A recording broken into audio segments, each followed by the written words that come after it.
Bonjour, bonjour à toutes et à tous. Smart Impact est au CIPCA, le salon de l'immobilier bas carbone, ici dans ce cadre mythique du Grand Palais à Paris. Dans une minute, on vous dit tout de la LCBI, la Low Carbon Building Initiative, première méthodologie européenne harmonisée de mesure de l'empreinte carbone des bâtiments. On va vraiment rentrer dans le détail de sa mise en œuvre et de son bilan. Et puis on va se projeter dans l'avenir de notre débat. On se posera une question toute simple. Est-ce que ce sera possible de proposer un jour 100% de logements bas carbone? Et si oui, à quelle échéance? Bienvenue au Grand Palais, bienvenue dans ce Smart Impact.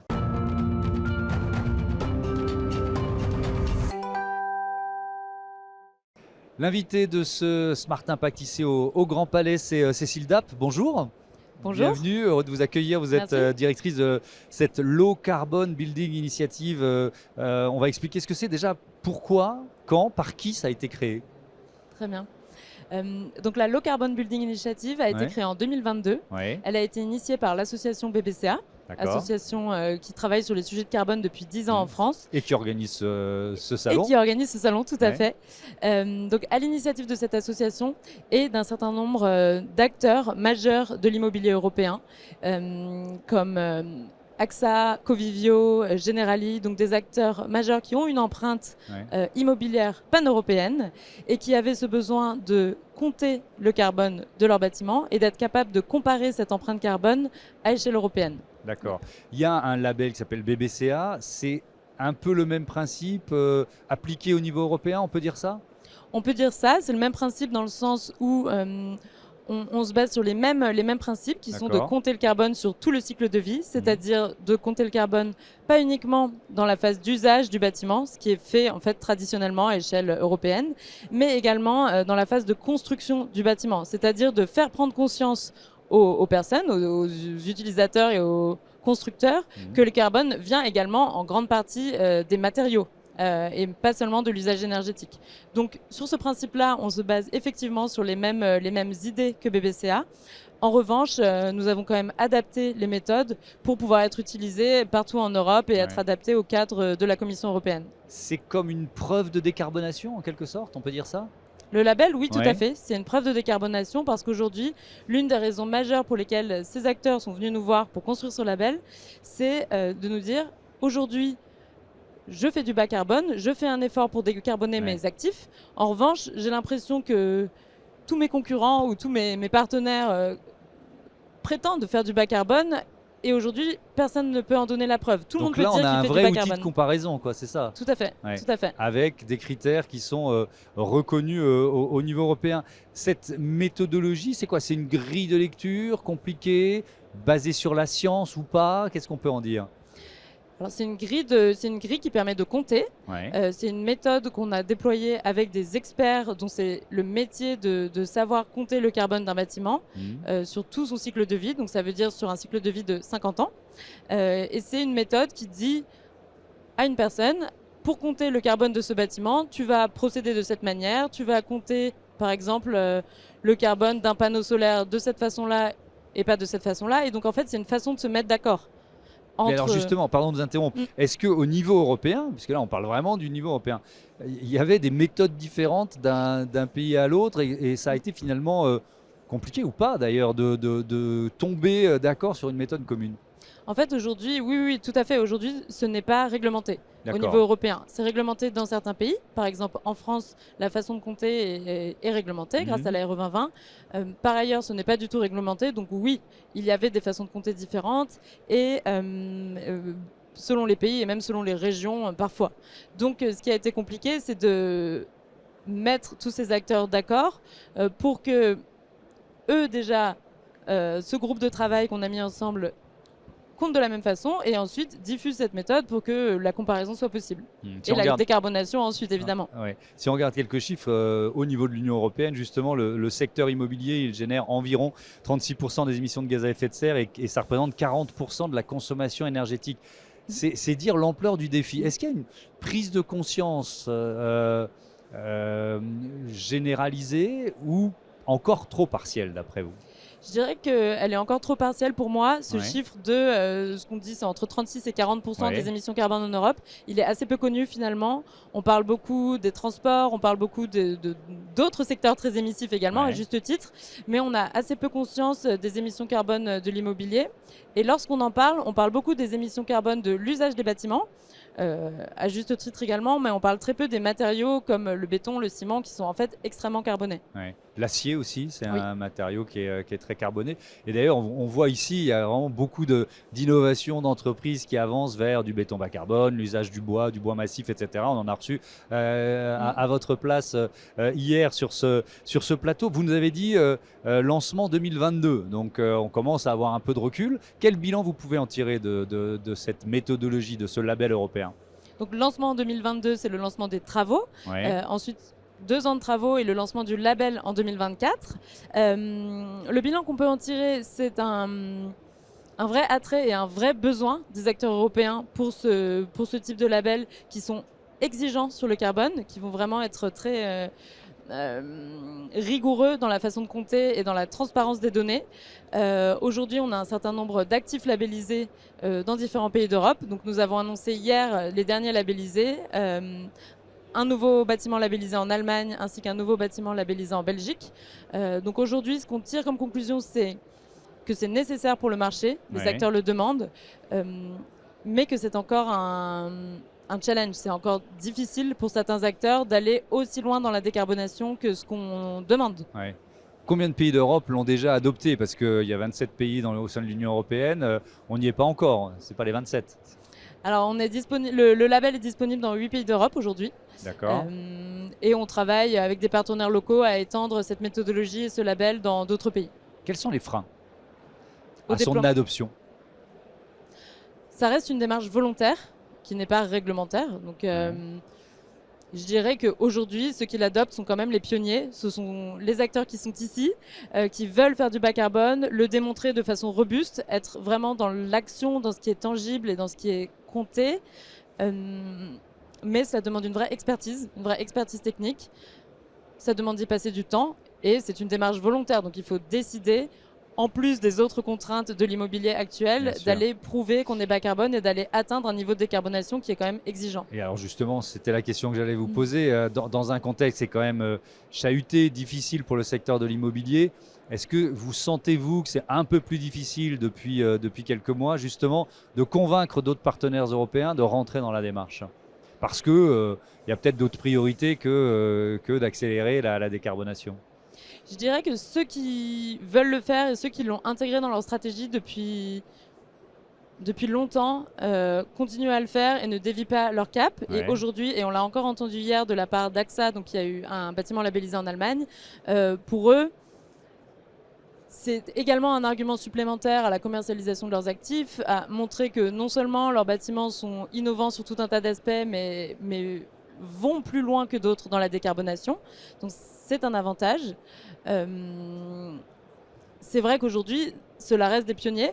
Et je pense que l'intérêt d'un label, c'est aussi de montrer que c'est possible techniquement et commercialement et de diffuser la bonne parole à d'autres acteurs. Et donc, on l'a dit, outil de comparaison, c'est quand même très intéressant pour une entreprise. Alors évidemment, c'est plus facile quand on est pionnier et qu'on a un peu d'avance que quand on a pris un peu de retard. Mais outil de comparaison des entreprises et peut-être aussi des États, la France se situe où dans ce chemin, sur ce chemin du bas carbone? C'est une très bonne question. La France a pris quand même beaucoup d'avance sur la décarbonation de l'immobilier grâce à sa réglementation. Il faut savoir que la RE 2020, qui, comme son nom l'indique, existe depuis quasiment 5 ans, limite les émissions carbone de l'immobilier dans tout son cycle de vie. Et donc, tout le marché français a pris de l'avance, ne serait-ce qu'en termes de matériaux innovants qui sont sur le marché, de techniques de décarbonation. Et donc, les acteurs savent très bien non seulement compter le carbone de leur bâtiment, mais aussi en limiter l'impact. Donc je dirais que la France, elle fait figure de proue en fait parmi les pays européens. Et d'autres ont d'autres challenges comme la diminution de l'impact de leur mix énergétique, par exemple comme l'Allemagne. Ouais. Dernière question, on parle du neuf là, mais il y a quand même 75%, j'ai trouvé ce chiffre, des bâtiments européens qui nécessitent des travaux d'efficacité énergétique. Moins de 1% sont rénovés chaque année. Est-ce que ce label, il peut s'appliquer à des chantiers de rénovation ou pas ? Pas encore aujourd'hui, mais c'est notre prochain objectif. On sait très bien que la rénovation représente un marché immense et on a déjà beaucoup de demandes pour la rénovation. Sachant qu'en complément, la rénovation est très peu regardée sous l'angle du carbone, elle est beaucoup regardée sous l'angle de l'énergie. Et donc le prochain objectif de LCBI, c'est d'adapter cette méthode existante au neuf à la rénovation. Merci. Et d'adresser ce marché. Merci beaucoup Cécile Dapp et bon salon de l'immobilier bas carbone et à bientôt sur Be Smart for Change. On passe à notre débat, on va se poser la question on imagine une société où 100% des logements sont bas carbone. Ok, mais alors est-ce que c'est possible et ce serait pour quand ?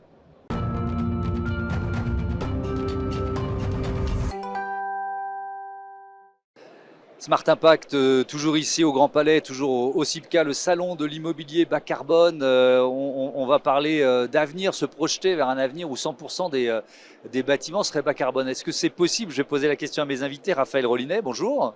Bienvenue, vous êtes directeur régional Cogedim, à vos côtés Maxime Lanctuy, bonjour. Bonjour. Bienvenue à vous aussi, directeur général adjoint développement chez Cogedim Woodeum. Alors déjà, on va expliquer le rapprochement entre les deux structures.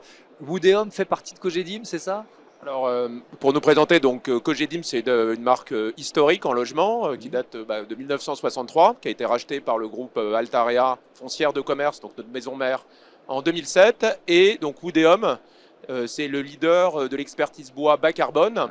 Et donc le groupe a pris une participation dans Woodeum il y a un certain nombre d'années. On a intégré Woodeum à 100% il y a quelques années. La décision qu'on a prise il y a quelques mois, c'est de faire pour plus de lisibilité vis-à-vis de nos clients, vis-à-vis de nos interlocuteurs maires. Il y a une seule marque en logement neuf, Cogedim, et il y a un expert dans Cogedim qui s'appelle Woodeum. Ouais. Et Cogedim, c'est une marque qu'on a réalisé à peu près 130 000 logements depuis 1963.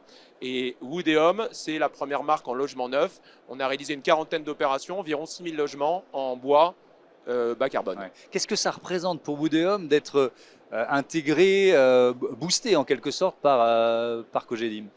C'est déjà profiter d'un maillage territorial de Cogedim qui est hyper fin. Donc c'est l'opportunité aussi de développer des opérations de manière beaucoup plus large. C'est également réfléchir, d'être à plus de proximité avec le territoire et de profiter de tout le réseau national. Alors quand on dit un bâtiment 100% bas carbone, déjà, Raphaël Rollinet, est-ce que ça existe ? Est-ce que ça existe déjà ? Des bâtiments bas carbone, bien sûr que ça existe déjà. C'est 100% bas carbone. Hein. J'allais dire qu'est-ce que le bas carbone, et peut-être je vais laisser Maxime nous expliquer le bas carbone. Vas-y. Oui, alors déjà bas carbone, c'est que faut aussi se dire que depuis la première réglementation thermique, elle date de 1974. Okay. C'est juste après le choc pétrolier. Donc là, à ce moment-là, de 1974 à 2012, la dernière réglementation thermique, on nous demandait de réduire les consommations énergétiques dans le logement. Ouais. Et c'est qu'à partir de on ne parlait pas de carbone. On parlait un peu de carbone lié aux consommations énergétiques associées. Mais là où c'est vraiment un saut quantique, c'est quand on est passé à cette réglementation RE 2020, où là on a dû compter finement le carbone lié à la construction du bâtiment. Donc là on parle de 2022, c'est extrêmement récent. Et là on compte finement, on réduit l'impact carbone construction. Et donc là, on commence à parler d'opérations bas carbone, mais c'est au final très récent. Ouais. Est-ce que le bas carbone, c'est devenu un prérequis des opérations immobilières ? Alors ça, c'est un sujet essentiel. Au-delà des partenaires villes, c'est aussi une demande importante de nos clients. On vit une période, on va dire, chahutée dans l'immobilier depuis quelques années. Et le thème du bas carbone, c'est un thème qu'emmènent toutes les personnes, quelle que soit l'étiquette politique, quel que soit le type de client. Et ça emmène aussi nos équipes. C'est quand même un message très positif dans une période qui a été pas simple, d'emmener les équipes sur ce thème du bas carbone. Donc c'est essentiel dans les concours. Et de plus en plus, là Maxime en parlait, on répond avec un mixte entre des opérations, dans des grosses opérations, on va répondre à un bâtiment en bois, un bâtiment en béton bas carbone, et ça permet d'emmener tout l'écosystème de l'immobilier et de la construction. Même justement quand on est dans une période de crise ou une période chahutée, comme pour reprendre votre expression, où on pourrait imaginer des acteurs un peu plus frileux qui se disent oh là, mais est-ce que ça va me coûter plus cher de remplir ces objectifs environnementaux? Allez-y Maxime. Après, l'avantage des crises, c'est que ça permet de s'interroger sur son métier et en fait, au final, ça permet de progresser partout. Ce moment-là qu'on vient de vivre, on ne s'est jamais autant rapproché de nos clients, du pouvoir d'achat de nos clients, de leurs besoins en termes d'usage. Et également, on s'est rapproché aussi de toutes les parties prenantes qui regardent l'immobilier et qui se disent, en fait, construire du neuf, c'est plus difficilement acceptable aujourd'hui qu'hier, donc il faut s'améliorer. Et l'avantage de construire du bas carbone, c'est rentrer avec ce fameux mot-clé qui est le hors-site.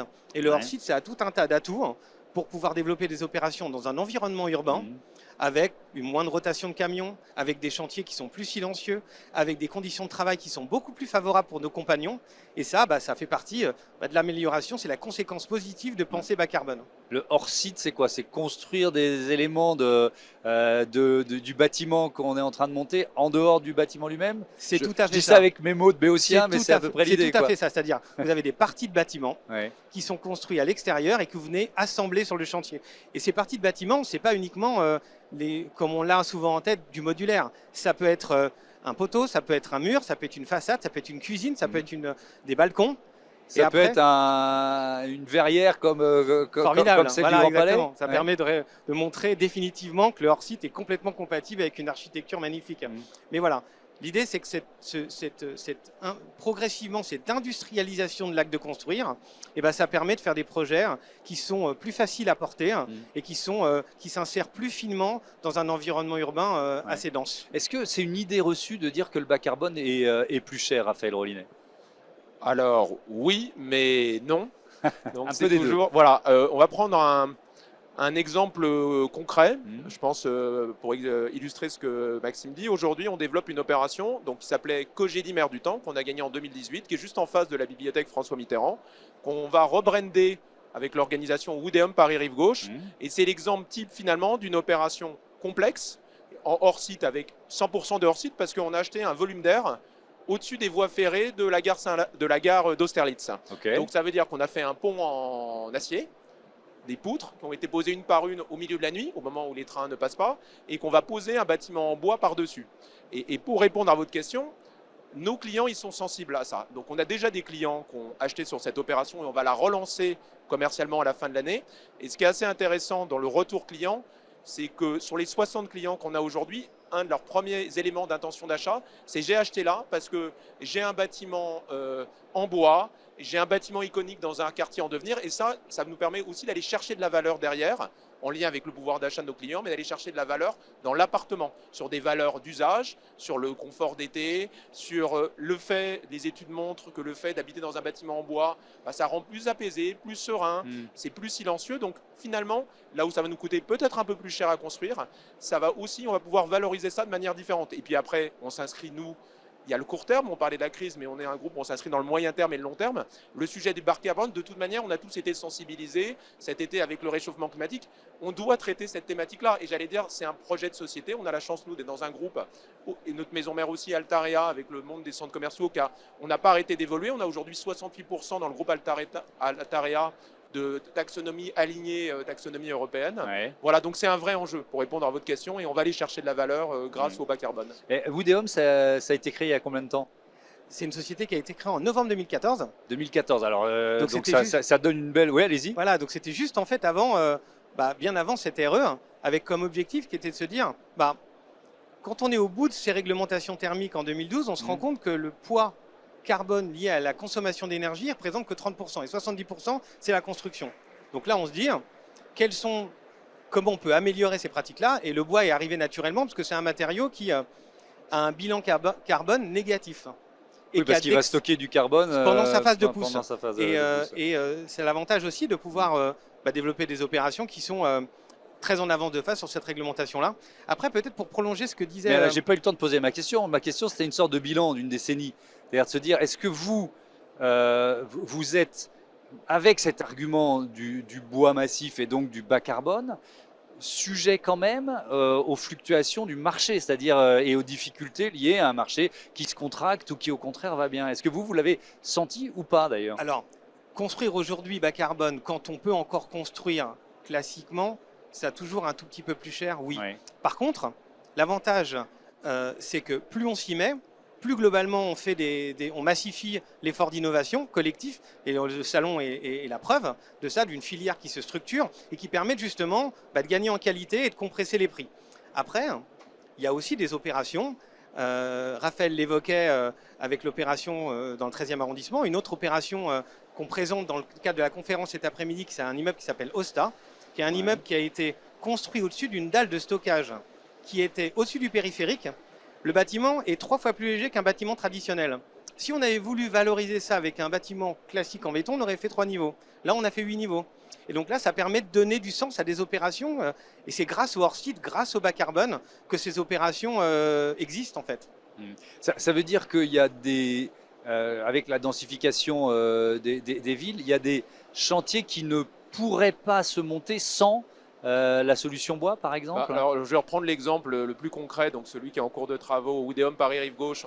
On a acheté un volume d'air au-dessus des voies ferrées, c'est-à-dire qu'on a acheté un trou. Voilà, donc comme le dit Maxime, c'est une opération sans du hors-site, c'est-à-dire les poutres métalliques qui sont le même type de construction qu'ici au Grand Palais et sur lequel on a posé du bois, il n'y aurait pas eu d'opération. Tout simplement. Tout simplement. Et Maxime le disait aussi sur l'opération Oudéum Osta, porte de Brancion, c'est vu le poids que pouvait avoir le périphérique, on ne pouvait pas construire en béton au-dessus, ou on pouvait construire 2 étages, on en a construit 8.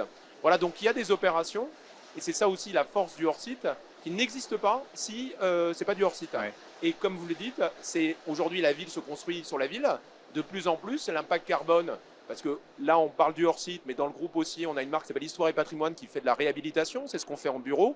La ville, elle se construit sur elle-même. Et on voit bien qu'on est tous sensibilisés à ça. Après, vous parliez, il y a le sujet du modèle économique qui est en pleine transformation, la crise qu'on connaît. Voilà, il y a eu une évolution, mais c'est aussi comment on réduit les coûts et comment aussi on va chercher de la valeur parce que c'est du bas carbone vis-à-vis de nos clients, soit particuliers, mais soit aussi institutionnels. Sur le bois, un mot de la filière, de vos sources d'approvisionnement. C'est du bois français? Est-ce qu'il c'est de la forêt française, mais est-ce que c'est fabriqué en France? Vous voyez ce que je veux dire? Alors, on a la chance aussi d'avoir, oui, des acteurs européens, mais des très grands acteurs français. On a des partenariats, nous, industriels, justement, sur lequel pluriannuel, qui nous a permis justement de sécuriser notre approvisionnement en bois, avec du bois français transformé en France. Donc le bois qu'on utilise, nous, c'est du bois massif CLT. Et donc oui, c'est une filière que nous, on a envie d'encourager. Ça fait partie aussi de l'idée de départ. Mais on n'a pas assez d'industrie du bois, en quelque sorte. Il y a les forêts, mais il n'y a pas assez d'industrie du bois. Alors, je n'ai pas envie d'être imprécis. La vraie question, c'est que nous, on l'encourage autant que possible. Ça nous permet aussi de gagner des opérations sur les territoires où parfois on se dit le bois, il vient d'ici, avec ce partenaire-là, qui à un moment a décidé d'investir dans une ligne de production. Nous, on s'est engagé à lui sécuriser 10 à 20% de son chiffre d'affaires pendant pluriannuel. Et ça, parfois, ça permet justement d'être décisif quand on veut développer des opérations. C'est évidemment quelque chose qu'on encourage en tout cas. Merci beaucoup, merci à tous les deux. Bon CIPCA, bon salon de l'immobilier bas carbone et à bientôt sur Be-Smart for Change. On passe tout de suite à notre rubrique Smart Ideas, Startup Innovation.